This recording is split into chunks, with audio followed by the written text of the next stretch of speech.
China será el mundo. Estudia en USIL. Aprovecha las más de 170 alianzas con universidades en todos los continentes. Te preparamos con nuestro modelo de formación por competencias, gestión empresarial y currículo bilingüe. Tú también puedes vivir una experiencia internacional. Trasládate a USIL y conviértete en un alumno sin fronteras. Inscripciones abiertas. usil.edu.pe.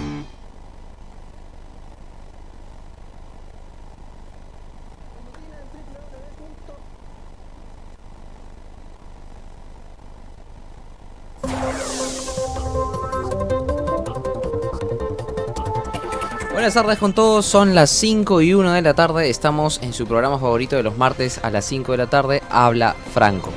El día de hoy vamos a hablar sobre un tema, en realidad que ahora últimamente lo estamos viendo en las noticias y a veces muchos de nosotros no sabemos de qué se trata. Yo tengo que confesar que yo era uno de los que no sabía muy bien de qué se trataba, ¿no? Hoy día vamos a hablar de política internacional, pero mascadito, paso por paso, una suerte de política internacional for dummies, para que ustedes puedan entender, ¿no? Recuerden, antes de empezar el programa, que ustedes nos pueden seguir a través de frecuenciausil.com. Tenemos señal a través de video y de audio, se transmite para todo el mundo. Nos pueden seguir a través de nuestras redes sociales, por Twitter, a través de frecuenciausil, @frecuenciausil y el @francogermana. Bueno, los días que vamos a tocar el día de hoy como tema del panorama internacional, he escogido algunos, los más importantes creo yo. Vamos a hablar un poco sobre la guerra civil que está en Siria. Ustedes ya lo deben haber visto por las noticias. Casi siempre, casi diario salen los noticieros al menos 5 minutitos. Pero es que ya esta guerra civil que empezó en el 2011 ya ha matado a más de 250.000 personas. 250.000 personas, la mayoría de ellos mujeres y niños. Civiles en cantidades han sido asesinados en esta guerra por ambos bandos. Por el gobierno y por los bandos de los rebeldes, los bandos civiles. Hay edificios destruidos, los civiles viven aterrados. Es un pueblo que se está desangrando, ¿no? Y en realidad es un tema en la temática internacional que está muy en boga, ¿no? Hace poco hubo una reunión en la sede de Naciones Unidas, el propio Yanti inclusive fue, pero el tema principal era la crisis siria, era qué hacer con Siria.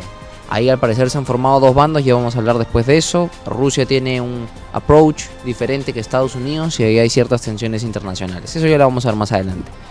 Después vamos a hablar sobre el Estado Islámico. El Estado Islámico, todo eso sí, francamente, son salvajes. El Estado Islámico es ese grupo terrorista que se promociona colgando, inclusive tuiteando videos de violencia extrema, decapitaciones, aventar a gente desde las alturas de edificios, los queman vivos, los ahogan. Son, la verdad, son salvajes, francamente. Ya vamos a hablar de dónde surgieron, qué es lo que quieren, qué es lo que están persiguiendo, en realidad cuáles son sus objetivos, de eso vamos a hablar más adelante. Después vamos a hacer un recuento de las dos personas más poderosas del mundo, ¿no? El presidente de Estados Unidos y el presidente de Rusia, Barack Obama y Vladimir Putin. Tienen unos perfiles bien interesantes, hay muchas curiosidades que muchos de nosotros no sabíamos, yo tampoco. Investigando para este programa me he enterado de un par de cosas muy interesantes que ya les voy a estar contando un poco más adelante. Y finalmente, también nosotros vemos en las noticias, en la parte internacional, ahora cada vez nos está llegando más noticias sobre Donald Trump, noticias sobre las elecciones en Estados Unidos, en la campaña americana hacia la presidencia. Vamos a hablar un poco de eso, en qué embrollo se han metido los republicanos contra los demócratas, qué quiere Donald Trump, por qué es tan controversial. Si es que él fuera candidato aquí en el Perú, prácticamente ya lo hubieran sepultado hace tiempo, porque Donald Trump dice cosas tan controversiales que es un candidato realmente atípico. Ya volvemos tocando la guerra civil en Siria, el Estado Islámico, Barack Obama y Vladimir Putin y un poco sobre la campaña americana a la presidencia, aquí por su radio favorita, Frecuencia USIL. Ya volvemos.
Son las 5:10 de la tarde. ¿Han escuchado esa canción? Es una canción de Sambo Cabero, y porque hoy, además de ser día de política internacional, es día de fútbol. En un par de horas, a las 9, nos vamos a enfrentar contra Chile, el clásico del Pacífico. Un partido que francamente... Yo soy un hincha, pero yo me considero un hincha realista. Yo me considero sinceramente un hincha realista, y yo pienso que si es que no ganamos hoy día, la vamos a tener bien cuesta arriba desde el inicio en las eliminatorias. Ya perdimos un partido, no podemos perder ese partido. Ni siquiera deberíamos tener la mente conformista y decir que vamos a tratar de empatar este partido, todo vale, no. Hay que tratar de ganar este partido, y ojalá, la única recomendación, la única cosa que está en mis oraciones es que por favor, Zambrano no cometa ninguna barrabasada como hizo en los anteriores partidos. Pero bueno, regresando a nuestro tema, vamos a hablar primero sobre la guerra civil en Siria. Esta guerra civil en Siria ha tenido, no es que de la noche a la mañana se haya convertido en una guerra, sino ha seguido un continuum del conflicto, ha tenido una cronología, y les voy a contar más o menos cómo ha ido evolucionando. El tema fue que en marzo del 2011, las protestas, que iniciaron como protestas pacíficas en contra del régimen autoritario del presidente sirio Bashar al-Assad, se convirtieron cada vez más violentas. ¿Cuál fue el detonante? Lo que pasó fue que en marzo de 2011, según el portal de la BBC, hubieron protestas pro democracia contra el gobierno de Bashar al-Assad, después de que se supiera sobre la tortura y detención de unos adolescentes sirios que habían hecho pues pintas, grafitis con eslogans revolucionarios. Entonces, la gente se enteró que el régimen sirio, el gobierno, los había atrapado y los había torturado. Entonces la gente salió a protestar, lo cual es normal. Pero, ¿qué fue lo que pasó? El gobierno le disparó a los protestantes. Entonces, para julio de 2011, un par de meses después, ya no habían un par nomás de protestantes, sino habían cientos de miles de protestantes pidiendo ya la renuncia del presidente Bashar al-Assad. En un inicio, los protestantes, los civiles, la comunidad civil, personas comunes y corrientes de a pie, tomaron armas, pero para defenderse de un régimen autoritario, de un régimen violento contra su propia ciudadanía. Y lo que pasó fue que las armas, que en un primer momento fueron utilizadas como defensa propia, después fueron utilizadas para sacar a los miembros de seguridad del gobierno, a los militares del gobierno de sus zonas locales. Y así fue como pasaron de protestas a protestas violentas que se encadenaron en la guerra civil. Porque después se formaron brigadas rebeldes para luchar contra el gobierno, y los enfrentamientos que antes estaban en las periferias, en los pueblitos, llegaron a las dos ciudades más importantes de Siria. Llegaron a Alepo y llegaron a Damasco, que es la capital. Es como que si acá hubieran pues algunos enfrentamientos pues no de pobladores con la policía en la periferia, y después llegaran a Lima y Arequipa. Una cosa así, parece el símile para que podamos ir entendiendo un poquito, ¿no? El tema fue que 2 años después, en junio de 2013, habían ya 90.000 muertos. Y lo sorprendente fue que ahora, en agosto de 2015, hace un par de meses nomás, pasaron de 90.000 muertos a 250.000. 250.000 de personas han perdido la vida, tanto del lado civil, de los rebeldes, como del lado del gobierno opositor, ¿no? Ahora, lo complejo fue que esta guerra, que en un inicio fue de gente que quería deponer a su presidente, que era un autoritario, después ahora tiene más variables a tomar en cuenta, ¿no? Una de ellas es... Hay todo un tema con los árabes. Yo estudio derecho, algo les entiendo a mis amigos de relaciones internacionales, pero el tema es que la mayoría siria, y en realidad la mayoría de los árabes, la mayoría de los islamistas en realidad son suníes, alrededor del 80-90% según lo que he podido investigar. Y los chiitas son alrededor del 13-12% más o menos. Entonces en Siria la mayoría, no es la excepción, son los suníes. Pero el presidente es parte de una minoría que es más cercana a los chiitas. Entonces ya conflictos ideológicos empezaron a sumarse y empezaron a encender más la chispa de la división en Siria, ¿no? Los suníes y los chiitas son en realidad parte de una misma religión que es el Islam. Pero lo que pasa es que por lo que estoy investigando, para hacer la historia corta, fue que cuando Mahoma se murió, hubieron dos bandos de sus seguidores que se dividieron, y desde ese entonces han estado en rivalidades. Un bando eran los suníes que querían tomar el poder, y otro bando eran los chiitas. Esa es la historia simple. Además de eso, otra variable que se ha sumado al conflicto es que la guerra civil de Siria se ha extendido y está causando algunos problemas fuera de las fronteras de Siria. Han tenido problemas limítrofes con Turquía porque aviones del régimen sirio han violado espacio aéreo turco. Turquía ha mandado algunas amenazas para que no se vuelva a repetir. Hay refugiados, como ya vamos a ver más adelante, en el Líbano, en Jordania, en el propio Turquía. Otra variable a tomar en cuenta es que las potencias mundiales ya se están pronunciando al respecto. Ya lo hemos dicho, en las Naciones Unidas el tema principal, el tema del que se discutía en todos los canales que transmiten las 24 horas del día política internacional, llámese BBC, llámese CNN, era qué va a hacer Obama, qué va a hacer Putin, qué va a decir Angela Merkel sobre qué, sobre la crisis siria. Y para ponerle la cereza al postre, una cereza agria a este problema en Siria, es que hay infiltrados del Estado Islámico que han aprovechado, pues, ¿no?, esta suerte de anarquía que vive el país sirio para poder ganar territorio dentro de Siria. Después también está la presencia de Hezbollah, que es una organización, pues, en realidad que tiene un brazo paramilitar también. Entonces han habido varias cosas que se han ido sumando para desgracia del pueblo sirio, ¿no? Después, esta protesta que avanzó para hacer una guerra civil se puso más grave cuando una comisión especial de Naciones Unidas determinó que ambos bandos, es decir, gobierno como protestantes antigobierno, han cometido crímenes de guerra. ¿Cuáles? Secuestros, violaciones, desapariciones forzadas, y han utilizado el sufrimiento civil como método de guerra. ¿Qué es el sufrimiento civil?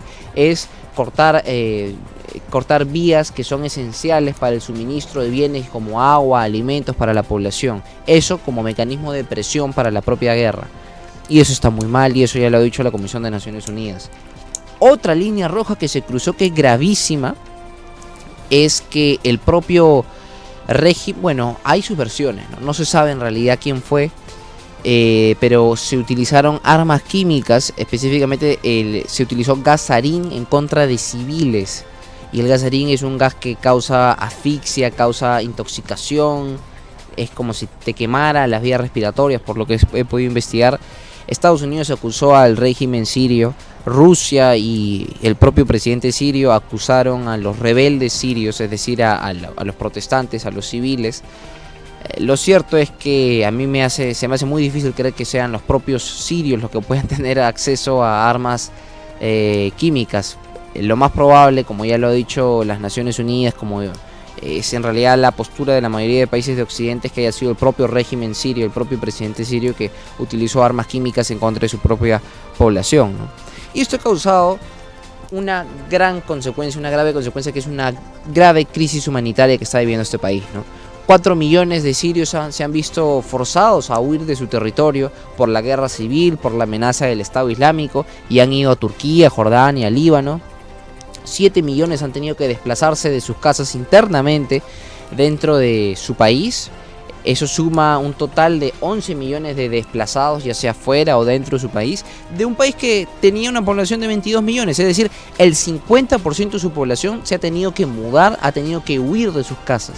En el Perú somos 30 millones, es como si 15 millones tuviéramos que fugarnos, tuviéramos que escondernos debajo de puentes, ver dónde nos metemos, salir de otros países, fugarnos a Ecuador, a Brasil, a Chile para salvar nuestras vidas. No para buscar mejores oportunidades, que en realidad es lo que también están haciendo, sino para salvar su propio pellejo. O sea, así de grave está la situación y la crisis humanitaria en Siria. Se calcula que más de la mitad de la población necesita ayuda humanitaria. Ayuda humanitaria es agua, es refugio, es alimento. Eso no tiene la gran mayoría del país sirio. Por esta guerra civil que ya tiene 4 años, que es una guerra salvaje, es una guerra asesina, que solo está trayendo desgracias y sangre a este pueblo.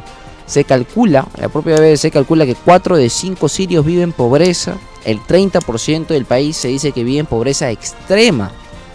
Y que evidentemente, pues, ¿no?, los servicios sociales de educación y salud están en franco colapso, claro. O sea, si es que bombardean, ya sean los civiles o el gobierno te bombardea hasta áreas donde no hay batallas, sino que son áreas civiles para causar más bajas, o sea, no vas a esperar que mandes a tus hijos al colegio, pues, ¿no? O sea, el colegio ahí lamentablemente se vuelve, pues, lo de menos, ¿no? Nadie va a estar pensando mandar a sus hijos cuando tienes miedo de que le pueda caer una bomba.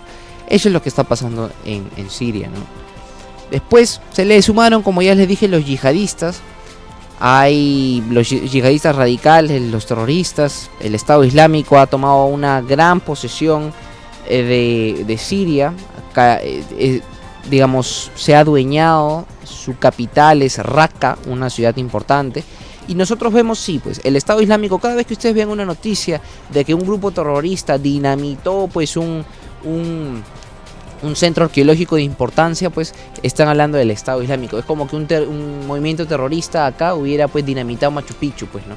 Lo que ha hecho, por ejemplo, el Estado Islámico es dinamitar la ciudad de Palmira, que era una ciudad romana que se extendía hasta Siria.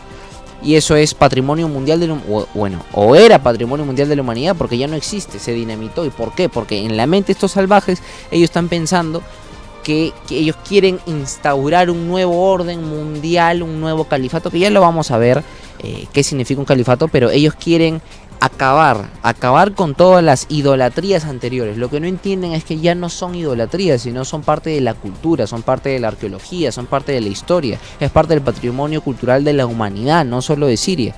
Y al final pues lo dinamitaron y lo volaron en 1000 pedazos.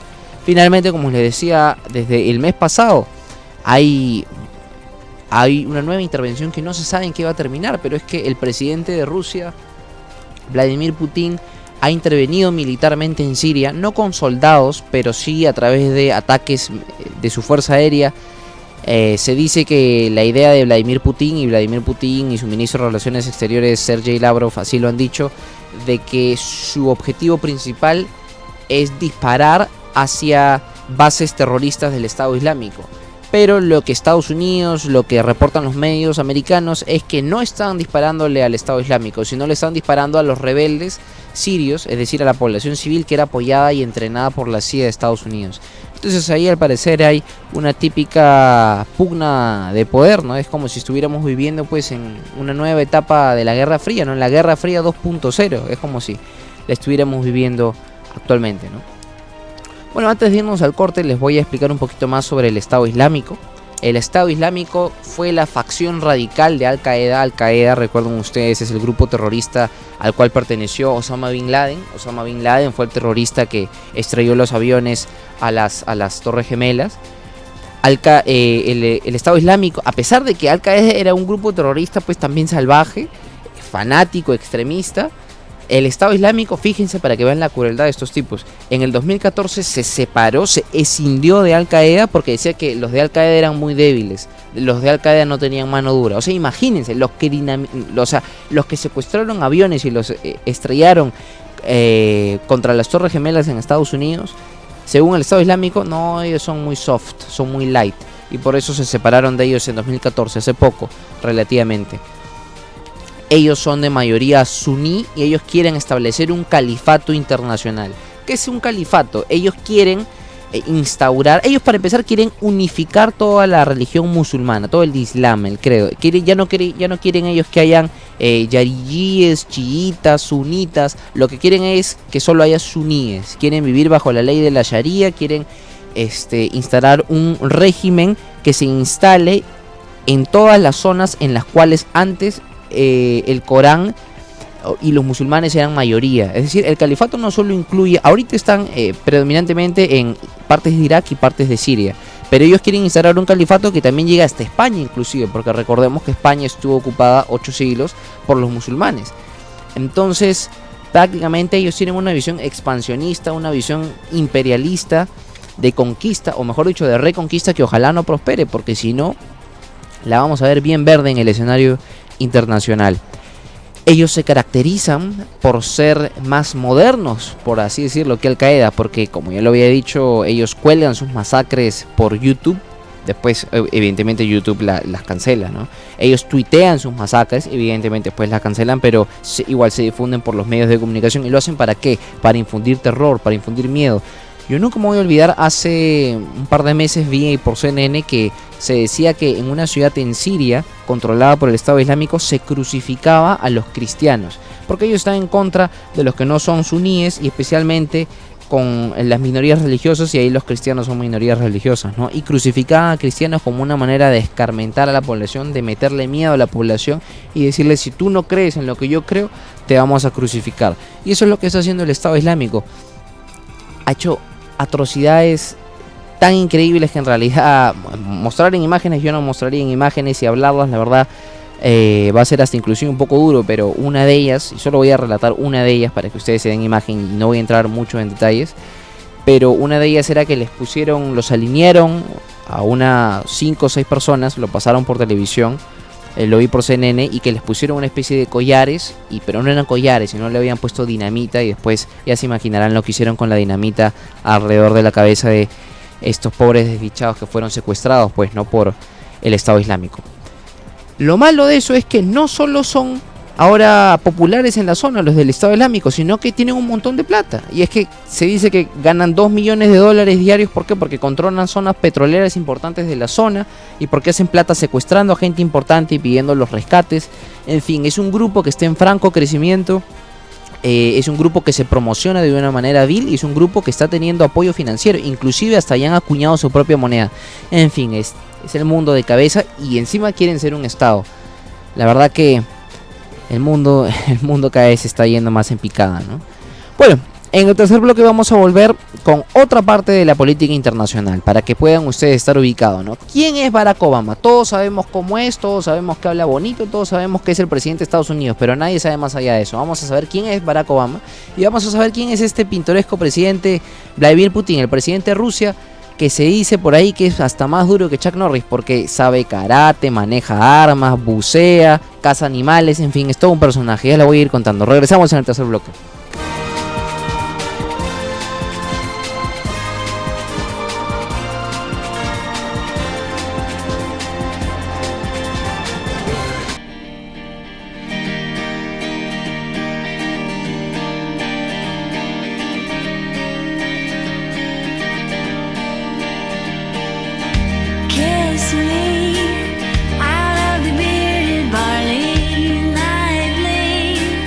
Beside the green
Experimenta tu carrera y vive las oportunidades que USIL te ofrece. Inscríbete en los talleres vivenciales de la Universidad San Ignacio de Loyola. www.usil.edu.pe.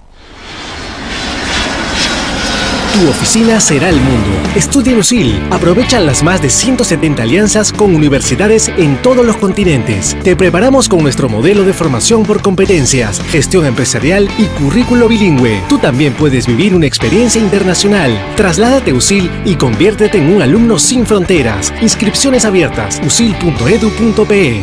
Los mejores invitados están en Frecuencia USIL. Un saludo para los oyentes de Frecuencia USIL. Soy Mónica Sánchez. Un placer estar con ustedes. Hola amigos, ¿cómo están? Soy Lucecita y los invito para que sigan sintonizando Frecuencia USIL. Los mejores invitados están en Frecuencia USIL. Bueno, son las 5:31 y ahora vamos a hablar, lo prometido es deuda, vamos a hablar sobre Barack Obama y Vladimir Putin. Bueno, primero sobre Obama, que es el más cercano, que es el presidente de Estados Unidos y que está en nuestro continente. Él, como ustedes ya lo sabrán, es el primer presidente afroamericano de Estados Unidos. Él fue elegido en el 2008 y este ya es su segundo término en Estados Unidos. Bueno, a diferencia de acá nosotros tenemos sí reelección indefinida de los presidentes, es decir, uno puede ser presidente un montón de términos si es que el pueblo lo elige, solo que la única condición es que sea presidente por 5 años, después descanse mínimo 5 años y después se vuelve a postular y así sucesivamente. En cambio, en Estados Unidos, a diferencia del Perú, ahí el término de la presidencia, el plazo dura 4 años, acá dura 5. Y ahí no hay reelección indefinida, sino ahí es solo máximo 2 términos, ¿no? Así que máximo un presidente puede estar 8 años. Eso se cambió a raíz de que Franklin Delano Roosevelt fue presidente como 4 veces y que murió en el ejercicio del cargo. Entonces, a raíz de su muerte en el cargo, para evitar esos problemas, se hizo una enmienda a la Constitución. Pero bueno, esa es una nota al pie de página. El tema es que Barack Obama fue elegido en 2008, era senador de Estados Unidos ya, los senadores son elegidos por 6 años en Estados Unidos, y él ganó, y la figura de Barack Obama en general en Estados Unidos, en la época, inclusive hasta la fecha, era la de un líder inspiracional, un líder que, para empezar, es muy buen orador, es muy buen orador, pueden escuchar sus discursos, tiene un montón de discursos en YouTube, habla muy bien, gesticula, es emocionante cuando habla. Él hablaba sobre la unidad de su país, de que no hay un Estados Unidos de migrantes y un Estados Unidos de originarios, no hay un Estados Unidos de asiáticos y un Estados Unidos de africanos, sino hay solo un Estados Unidos y que lo que debería propugnar es la unidad nacional. Después hablaba en el 2008 acerca del cambio. ¿Y por qué el cambio? Porque Estados Unidos venía de Bush, de George W. Bush. Muchos de ustedes de repente no recordarán quién es él, pero sí recordarán que acá pasaban las noticias cuando Hugo Chávez le decía Mr. Bush, you are a donkey. O sea, le decía Mr. Bush, usted es un burro. Inclusive al presidente de Estados Unidos. O que iba y en conferencias internacionales hablaba Bush y después hablaba Hugo Chávez y decía aquí huele a azufre, aquí ha estado el diablo. Ya, ese enfrentamiento era con el expresidente de Estados Unidos, George W. Bush, que era del Partido Republicano. Recordemos que en Estados Unidos, si bien es cierto, mucha gente dirá que es un sistema donde solo hay 2 partidos. Es mentira. Si es que alguien les dice eso y piensa que es un sabelotodo, díganle, aguante tu coche. No solo son 2 partidos en Estados Unidos, sino son más. Solo que los principales son los demócratas, que vendrían a ser una suerte de acá, centro izquierda e izquierda, y los republicanos, que vendrían a ser centro derecha y derecha, ¿no? Pero hay más partidos, está el Partido Verde, está el Partido Libertario, está el Partido de la Reforma, está el Partido de la Constitución, en fin, hay más, solo que nunca ganan en realidad. Los más importantes son los republicanos y los demócratas. Y Barack Obama es demócrata, entonces pedía el cambio él en el 2008 porque Estados Unidos, bajo la presidencia de George W. Bush, que era republicano, había ido a una guerra en Afganistán después del tema de las Torres Gemelas, lo cual hasta cierto punto era entendible, pero después cruzó la raya, porque después se fue hasta Irak. Irak no había hecho nada, pero lo que pasa es que Estados Unidos decía, el presidente en realidad Bush decía que habían armas de destrucción masiva en Irak, y como defensa preventiva se metió a Irak y después nunca encontró las benditas armas de destrucción masiva, ¿no? Entonces esa guerra, que les costó muchísimo en plata en realidad, en morlacos, en dólares, Estados Unidos, hizo que su nivel de deuda creciera un montón. En realidad mucha gente no sabe, pero Grecia, que está a punto de quebrar, es porque está endeudada, pero Estados Unidos es un país muy endeudado, muy endeudado. En realidad el Perú, y eso es para sorpresa de muchos, mucha gente no sabe, pero acá hay un dato curioso y se los voy a soltar. La deuda externa del Perú es 30.000 millones de dólares. La deuda externa de Estados Unidos es como que Estados Unidos está sobregirado, es como que si gastara más de lo que le entra de plata. Lo que pasa es que no quiebra, ¿por qué? Porque es un país que tiene un consumo enorme, tiene un mercado masivo, es un país que muchos países le deben plata también a Estados Unidos, pero el Perú tiene uno de los mejores ratios deuda que hay en la región, ¿no? En eso al menos vamos por buen camino, así que no hay que rajar tanto de nuestro país tampoco, ¿no? Y al final la gente en el 2008, para regresar a nuestro tema, quería un cambio pues en Estados Unidos y lo eligió a Barack Obama. Y Barack Obama, eso que le ganó en las primarias a Hillary Clinton, que era la esposa del expresidente de Estados Unidos, Bill Clinton. Que dicho sea de paso, Hillary Clinton es hoy en día candidata para ser presidente de Estados Unidos. Barack Obama se caracteriza por tratar de solucionar los problemas de manera diplomática. Y eso no solo flores, sino que también, gracias a eso, él ha ganado el Premio Nobel de la Paz en el 2009, me parece. ¿Y por qué? La Academia le dio el Premio Nobel de la Paz literalmente por lo siguiente, comillas: esfuerzos por fortalecer la diplomacia internacional y la cooperación entre los pueblos, cierra comillas. Es por eso. Entonces, en cambio, la presidencia de George Bush se caracterizó por tener un poco como que la paz a través de la fuerza, ¿no? En cambio, Barack Obama se ha caracterizado por querer tener pues una solución más diplomática, ¿no? Barack Obama ha tenido posturas un poco liberales para Estados Unidos, claro.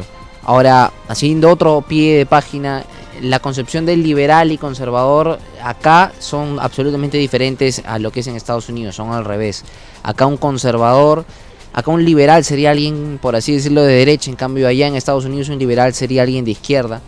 Igual conservador en Estados Unidos sería alguien pues de derecha, y acá sería pues al revés, no tienen los conceptos como que patas arriba. Pero bueno, Barack Obama ha estado a favor de cerrar la prisión de Guantánamo, ha estado en contra de la guerra de Irak, y con ese discurso ganó, con ese discurso fue reelegido, y es un presidente que los republicanos lo criticarán mucho. Ya vamos a tocar después por qué, cuando toquemos en el último bloque más a fondo sobre la carrera presidencial norteamericana.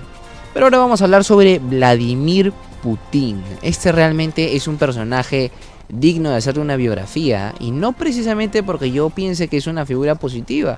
Yo tengo ahí mis dudas, no me he formado todavía un criterio, pero ciertamente este tipo es un mil oficios. O sea, ha hecho de todo. Mira, les voy a contar para que se sorprendan.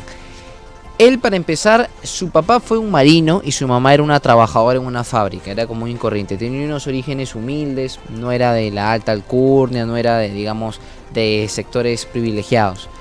Él entró a la Universidad Estatal de Leningrado y se graduó con honores. Estudió Derecho, y yo también estudié Derecho, bueno, se graduó con honores, y su tesis fue sobre la política de Estados Unidos en África. Al terminar su universidad fue reclutado por la KGB. La KGB es la organización de espionaje que tenía la Unión Soviética en esa época, ¿no? Fue reclutado por la KGB y se dedicó al contraespionaje. ¿Qué es el contraespionaje? O sea, era como que fungía de espía para otros países cuando en realidad era espía de la Unión Soviética. O sea, él vivía en ese mundo sórdido de espías, hacía lo James Bond, a lo Misión Imposible con Tom Cruise. Así. Eso era Vladimir Putin. Y sirvió en Dresde, en Alemania. Y luego de la reunificación de Alemania, luego de que se derrumbó el muro de Berlín, él regresó a la Unión Soviética y trabajó como asesor en asuntos exteriores, en relaciones internacionales, del rector de su universidad. Y fue el rector de su universidad el que le presentó a un señor llamado Sobchak, si es que así se pronuncia bien. Bueno, no sé ruso, así que me disculparán, pero un señor que se llamaba Sobchak, que era el alcalde de San Petersburgo. Y este señor Sobchak lo nombró a él presidente de la Comisión de Asuntos Exteriores. O sea, Vladimir Putin era a nivel regional, ya bueno, tenía un carguito ahí en el estado como encargado de la Comisión de Asuntos Exteriores pues de una municipalidad, ¿no?, de San Petersburgo, que en realidad es una ciudad grande, pero no pasa de ser pues regional, pues, ¿no?, el cargo que tenía. Y después el ascenso desde ahí eso demostró que Vladimir Putin tenía muñeca, fue meteórico. O sea, fue el hombre bala, subió pero a una velocidad impresionante en la estructura del Estado ruso. ¿Por qué? Porque después fue nombrado vicealcalde primero de San Petersburgo y él fue el encargado de hacer la campaña de reelección de Sobchak. Sobchak perdió y después Vladimir Putin renunció y se fue a trabajar como vicedirector de bienes del Estado, ahora sí a nivel nacional. Eso fue en el año 96. En el 98, es decir, tan solo 2 años después, se convirtió en vicedirector primero de la administración y era responsable de las regiones. O sea, había pasado de ser un político regional a ser un político de alcance nacional. Después fue nombrado jefe de lo que sería la entidad sucesora de la KGB. O sea, para resumir hasta ahorita, fue graduado con honores de Derecho. Muchos dicen que inclusive fue taxista, que así se recurseaba.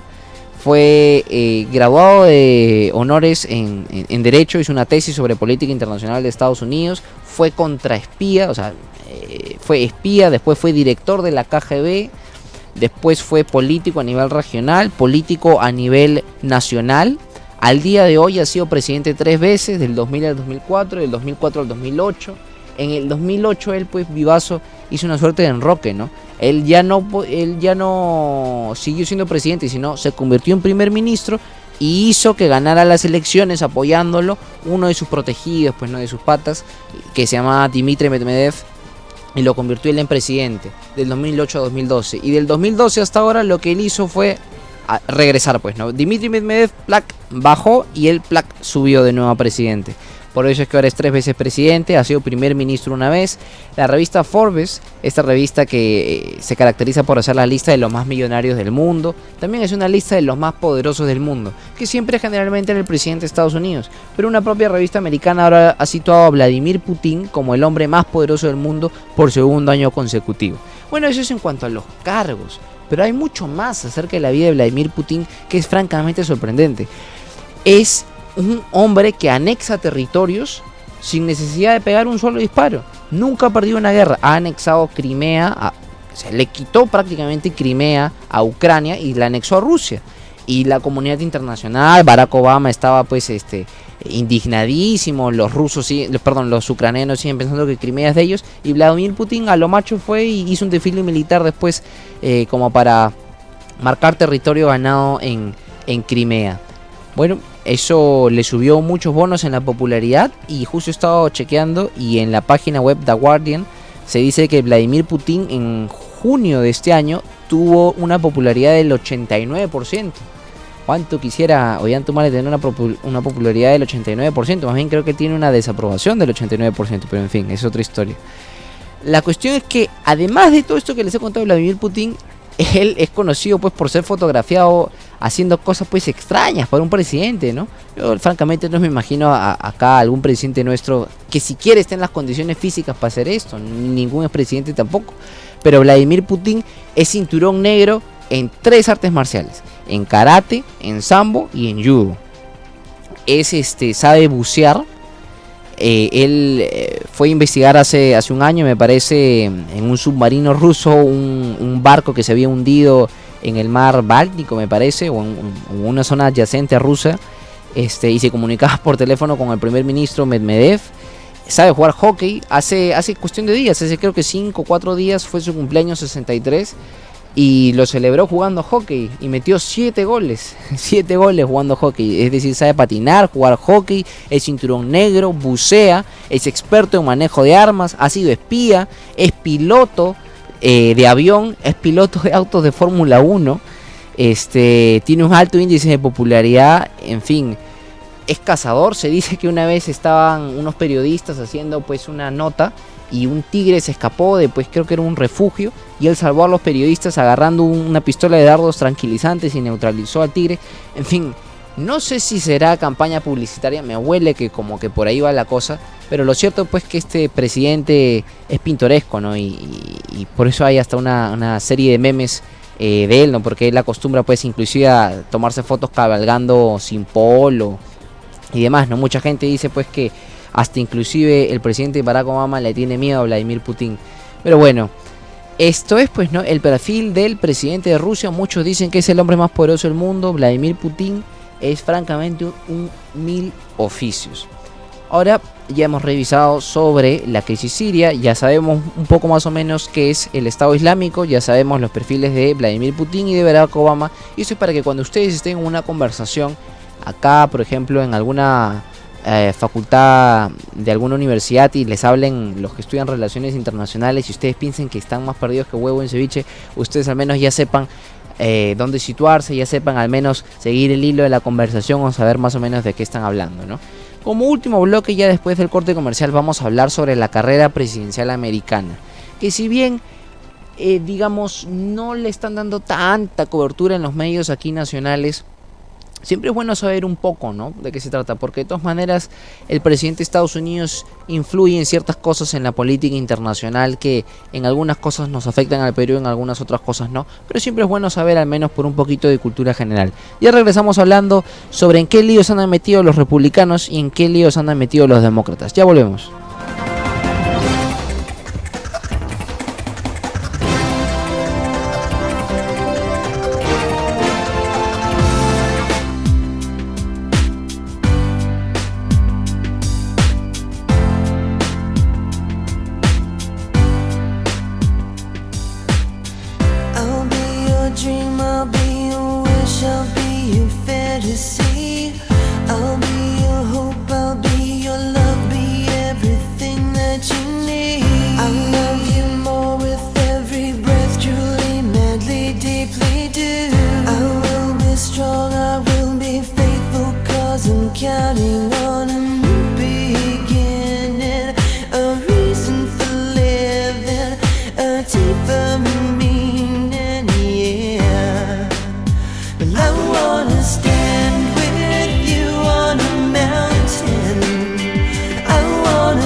Bueno amigos, estamos en el último bloque de Habla Franco, su programa favorito por frecuenciausil.com.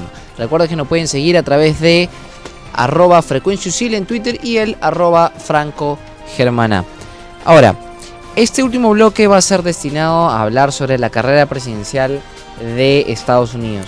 Como ya les había dicho, hay básicamente dos partidos principales que son los republicanos y los demócratas. Los republicanos ya saben cada vez que escuchen que son centro derecha, derecha, los demócratas que son una especie de centro izquierda, izquierda, ¿no?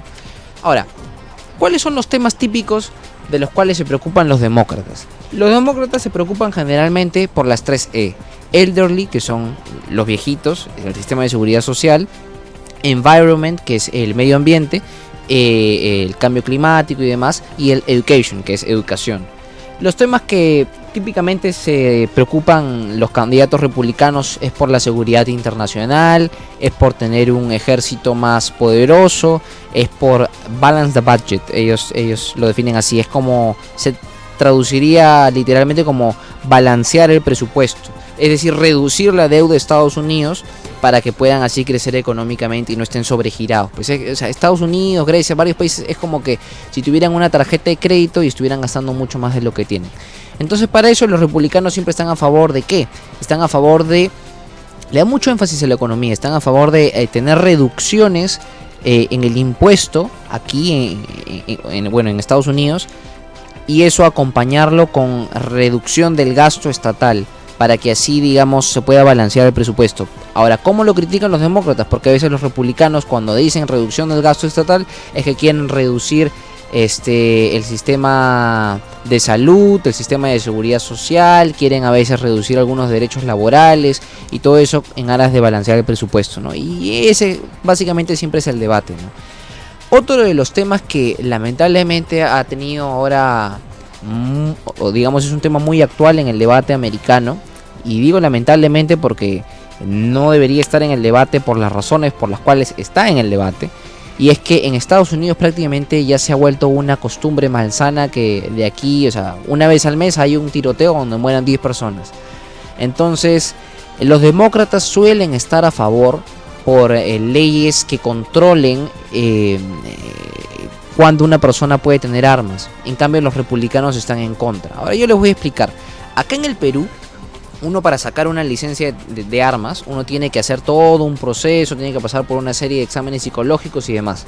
En cambio, en Estados Unidos es un derecho constitucional, es decir, del más alto nivel, del más alto rango, que merece un mayor grado de protección, que los ciudadanos estadounidenses puedan tener armas.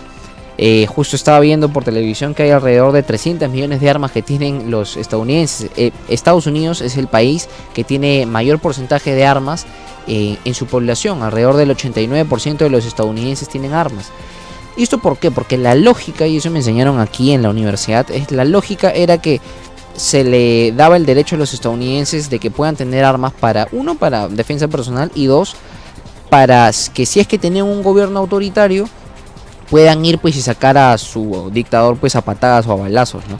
Ahora, esa es una lógica de cuando se dieron esas normas, pero ahora eso no significa que sean necesariamente vigentes, porque quién va a creer pues que si es que hay un dictador en Estados Unidos, que es una cuestión pues casi improbable, imposible, vaya pues ir el gente y con pistolitas va a ir a sacar pues un dictador cuando Estados Unidos tiene el ejército más poderoso del mundo, pues, ¿no? Entonces, pero es un derecho constitucional que ahí está, y que es un derecho constitucional defendido por los republicanos, y es un derecho constitucional amparado por las Cortes Federales en Estados Unidos, ¿no? ¿Y cuál es lo interesante del debate cada vez que hay uno de estos, por ejemplo, hace poco, cuestión de días, hubo un tiroteo en Oregon, en una ciudad en Estados Unidos, donde murieron pues algunas personas, ¿no? Los demócratas, el presidente Barack Obama salió inmediatamente a decir que Estados Unidos era el único país avanzado que no tenía normas que regulaban el uso de armas. En cambio, los republicanos dicen que la solución para evitar tiroteos no es tener menos armas, sino al contrario, es tener más armas. ¿Por qué? Porque dice, por ejemplo, ¿qué pasa si un loco se mete a un colegio, a un nido, como pasó con la primaria Sandy Hook en Estados Unidos hace 2 años, me parece? Dicen ellos, si la profesora hubiera tenido armas, hubieran habido menos niños muertos. Pero claro, el otro lado de la historia sería que entonces vas a dejar que una profesora en un colegio tenga armas. Entonces los republicanos después dicen, claro, pero si es que tú pones leyes para controlar que gente tenga armas, al final, ¿qué es lo que vas a generar? Que la mayoría de la población que sí es respetuosa de la ley cumpla la ley y que no tenga armas. pero los criminales por definición no tienen respeto a la ley y al final van a ir a lugares donde está la gente indefensa, sin armas, sin capacidad de defenderse y los van a poder matar. Ese es básicamente el debate que tienen los republicanos y demócratas en cuanto al control de armas. Otra de las novedades que tiene en la campaña electoral estadounidense es que hoy día es el debate de los demócratas en las primarias. Ellos sí tienen democracia interna en sus partidos, ¿no? Ellos están viendo ahorita, los dos partidos, quién gana la nominación para ser el candidato. O sea, en las elecciones de Estados Unidos no suelen haber como acá un montón de candidatos, sino que los partidos suelen al inicio ordenar la casa, un montón de gente se postula, eligen a un nominado por partido y después solo los nominados postulan a la presidencia. Ahorita solo hay precandidatos.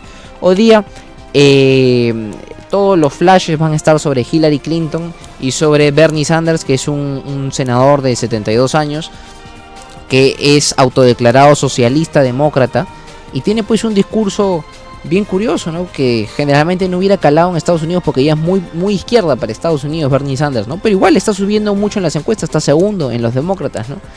Y él está a favor de que pueda haber maternity leave, que es el hecho de que cuando una mujer sale embarazada pueda tener descanso pagado. Está a favor de los derechos de las parejas del mismo sexo, está a favor de el derecho de las mujeres para abortar, está a favor de muchas políticas liberales en Estados Unidos, más que todo económicos y sociales, que hay cierto sector que tiene mucha reticencia a aceptarlas, ¿no? Y Hillary Clinton, que bueno, es la esposa del expresidente Bill Clinton y que es la favorita para ganar las primarias, ¿no? Pero a mi juicio, la primaria más interesante, al menos para ver y para seguirla a los que les gusta el tema de política internacional, no está por el lado de los demócratas, sino está por el lado de los republicanos. ¿Por qué? Porque, uno, para empezar, hay muchos candidatos. Está Jeb Bush, que es prácticamente un integrante de la dinastía Bush.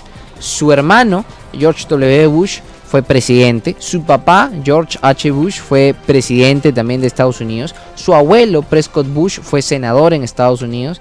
Entonces viene de una familia que tiene, bueno, un montón de contactos políticos, ¿no? Su papá y su hermano, que siguen vivos, han sido presidentes, o sea, con eso ya está, ¿no? Entonces, cuando se pensaba que él iba a ser el favorito, que estaba al inicio en las encuestas con 20%, ahora ha caído en picada, ha caído y está en 8%.